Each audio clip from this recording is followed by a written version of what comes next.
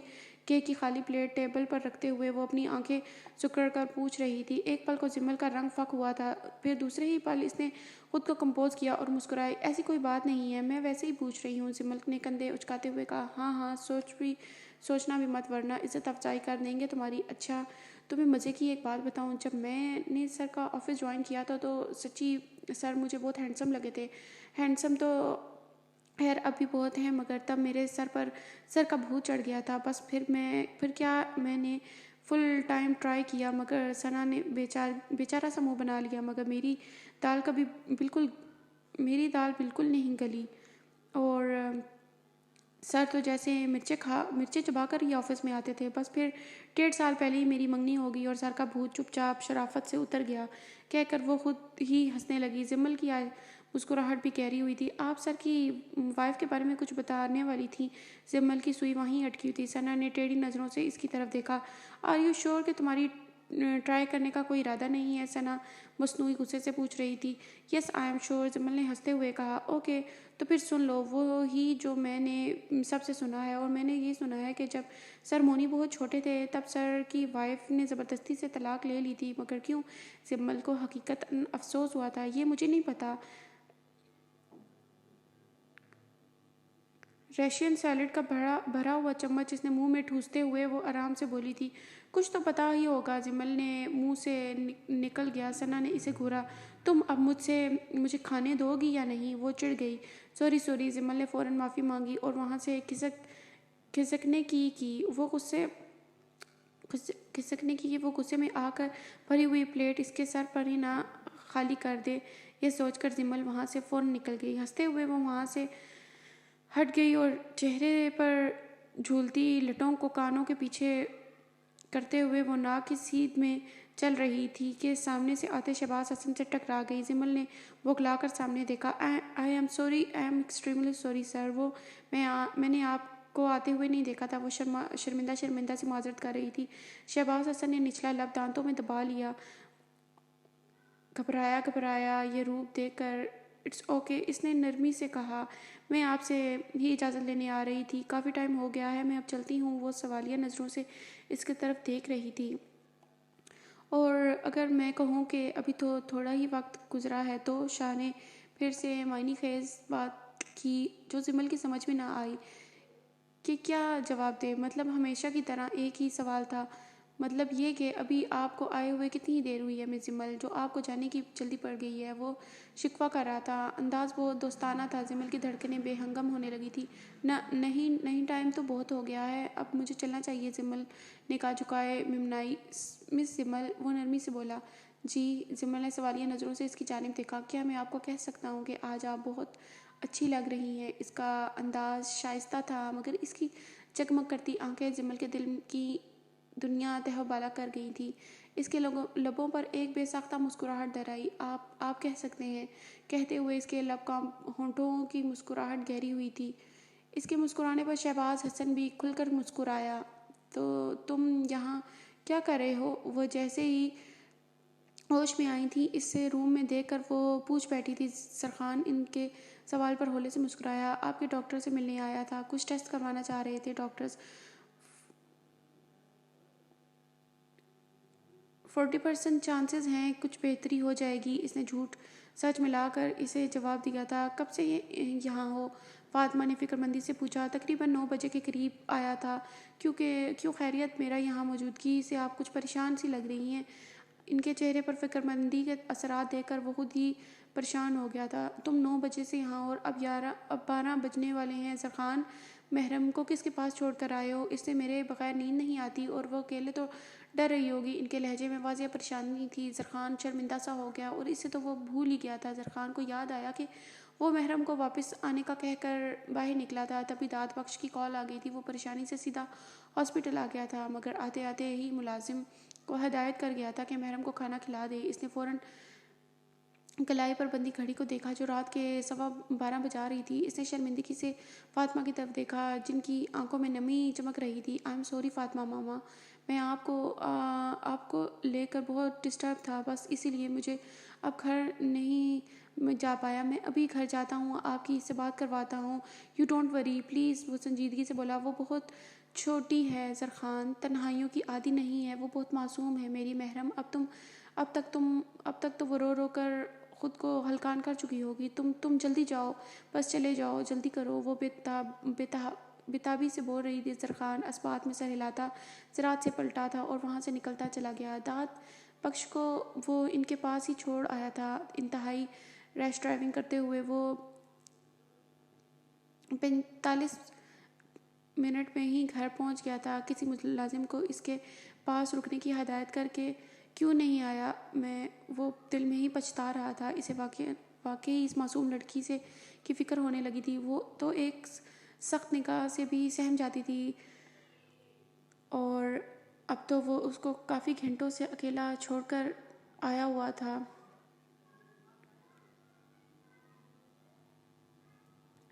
وہ چاروں گارڈ جو اندرونی عمارت کے دروازے پر کھڑے ہوئے تھے، رات کی تاریکی کے ساتھ ان کی تعداد میں بھی اضافہ ہو چکا تھا۔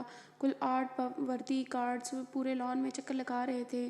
4 بل ڈاگز اپنی لال سرخ زبانیں لٹکائے یہاں سے وہاں کھلے عام پھر رہے تھے۔ لان پار کر کے وہ اندر داخل ہوا تھا۔ تیزی سے سیڑھیاں پھلانگتا وہ اپنے بیڈ روم کے دروازے تک پہنچا تھا۔ اسے ایک جھٹکے سے ہینڈل گھما کر اندر داخل ہو گیا۔ کمرہ مدھم سا روشن تھا۔ اس کی پہلی نظر بیڈ پر پڑی تھی جس کی بے شگن چادر اس کا منہ چڑھا رہی تھی۔ خالی پڑا کمرہ حقیقتاً اس کے اوزان خطا کر گیا تھا۔ سرخان نے دوبارہ پورے کمرے میں نگاہ دوڑائی، وہ کہیں نہیں تھی، کہیں بھی نہیں۔ وہ سرعت سے واش روم کی طرف بڑھا تھا مگر واش روم میں بھی خالی تھا۔ اس بات کی دلیل دے رہا تھا کہ وہ وہاں بھی نہیں ہے۔ سرخان نے آخری امید کے طور پر ڈریسنگ روم میں جھانکا مگر وہاں بھی کوئی نہیں تھا۔ سرخان کا دل ٹوٹنے لگا۔ اس نے پریشانی سے اپنی پیشانی مسلی تھی۔ اتنا تو طے تھا کہ وہ گھر سے باہر نہیں جا سکتی، مگر اتنے بڑے گھر میں اسے ڈھونڈنے کے لیے اسے ملازموں کی مدد درکار تھی۔ وہ سارے ملازم یقیناً اپنے کوارٹرز میں جا چکے تھے، سو یہ کام بھی ابھی اسے اکیلے ہی کرنا پڑتا۔